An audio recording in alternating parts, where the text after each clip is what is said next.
Bonjour, bonsoir, peuple de Dieu. Tout dépend de l'ère à laquelle le son de ma voix va vous parvenir. Aujourd'hui, je nous amène dans le livre d'Apocalypse, chapitre 4, du 1er au 10e verset. Ici, il est question de Jean, le disciple le plus aimé de Jésus. Après avoir été arrêté, il a perdu ses deux yeux et on l'a transporté vers l'île appelée Patmos. Et c'est ici que l'histoire de la vision commence. La Bible nous dit, Jean, il a eu la révélation du Seigneur dans 3 temps. Le premier temps, c'est le passé, le deuxième temps, le présent, et le troisième temps, le futur. Et c'est ce qui compose en fait le livre d'Apocalypse.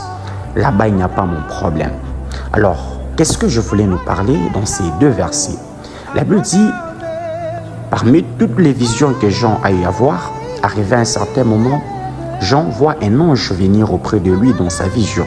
Et l'ange lui dit, monte ici et je te ferai voir les choses qui doivent arriver.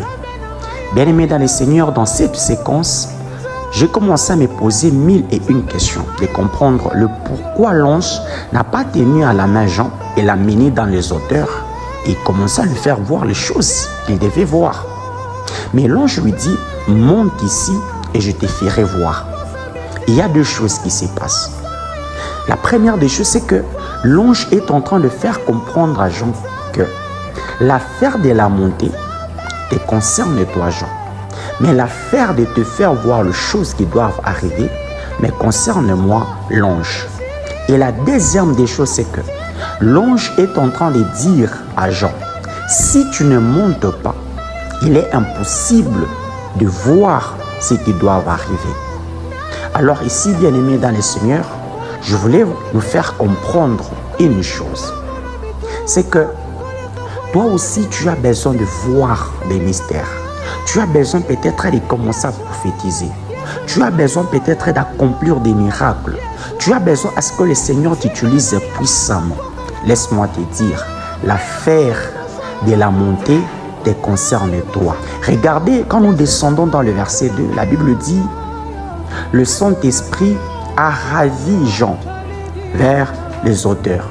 C'est que Jean avait déjà créé une proximité avec le Saint-Esprit. Jean avait déjà tissé un lien fort avec le Saint-Esprit.